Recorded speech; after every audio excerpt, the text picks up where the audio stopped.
Friends, welcome to my channel. ఈరోజు మనం కాకరకాయలతో అస్సలు చేదు లేకుండా కాకరకాయ క్రిస్పీ ఎలా చేయాలో చూద్దాం. ముందుగా మనం కాకరకాయని ఈ విధంగా లేయర్గా కట్ చేసుకొని తీసుకోవాలి. లోపల ఉన్న గింజల్ని తీసుకోవాలి. అన్నిటినీ ఈ విధంగా కట్ చేసుకొని ఒక గిన్నెలో వేసుకోవాలి. ఇప్పుడు కొద్దిగా సాల్ట్ అలాగే నిమ్మరసం వేసుకొని కాకరకాయలు మునిగేంత వరకు వాటర్ పోసుకోవాలి. అరగంట తర్వాత కాకరకాయలను తీసుకొని ఈ విధంగా నీళ్ళని తీసేసి ఒక ప్లేట్లోకి వేసుకోవాలి. మనం ఈ విధంగా కాకరకాయలను నిమ్మరసం ఉప్పు నీళ్ళలో వేసుకుంటే కాకరకాయ చేదు పోతుంది. ముందుగా ఒక గిన్నె తీసుకొని అందులో శనగపిండి, బియ్యం పిండి, గరం మసాలా, కారం, వేయించుకున్న జీలకర్ర పొడి, కొద్దిగా అల్లం వెల్లుల్లి పేస్ట్, పసుపు, టేస్ట్కి సరిపడా సాల్ట్, అలాగే కొద్దిగా నిమ్మరసం వేసుకొని వాటర్ పోసుకుంటూ బజ్జీ పిండిలా కలుపుకోవాలి.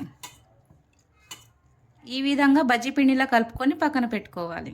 ముందుగా గ్యాస్ వెలిగించి ఒక కడాయి పెట్టుకొని ఫ్రైకి సరిపడా ఆయిల్ పోసుకోవాలి. ఆయిల్ హీట్ అయిన తర్వాత ముందుగా కలిపి పెట్టుకున్న పిండిలో కాకరకాయని ఈ విధంగా డిప్ చేసి నూనెలో వేసుకోవాలి. ఇలాగే అన్నిటినీ డిప్ చేసుకొని ఆయిల్లో వేసుకోవాలి. గ్యాస్ ఫ్లేమ్ని మీడియం పెట్టుకొని ఈ విధంగా తిప్పుకుంటూ ఫ్రై చేసుకోవాలి.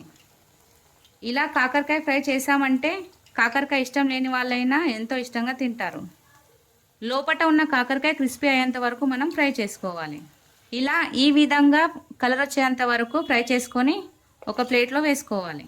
ఇలా మిగతా కాకరకాయలు అన్నిటినీ డిప్ చేసుకొని వేసుకోవాలి. ఇప్పుడు లాస్ట్కి కొద్దిగా సన్నం పొడుగుగా కట్ చేసుకున్న పచ్చిమిర్చి అలాగే కొద్దిగా కరివేపాకు వేసుకొని వేయించుకోవాలి. ఇవన్నిటిని ఒక ప్లేట్లోకి తీసుకుంటే ఎంతో రుచికరమైన కరకరలాడే కాకరకాయ క్రిస్పీ రెడీ. ఈ కాకరకాయ ఫ్రైని మనం పప్పుచారులోకి లేదా రసంలోకి సైడ్ డిష్గా తీసుకుంటే చాలా టేస్టీగా ఉంటుంది. ఈ రెసిపీ మీకు నచ్చినట్లయితే నా ఛానల్ని లైక్ చేయండి, షేర్ చేయండి, సబ్స్క్రైబ్ చేసుకోండి, అలాగే కామెంట్ కూడా పెట్టండి. మరో కొత్త రెసిపీతో మళ్ళీ కలుద్దాం.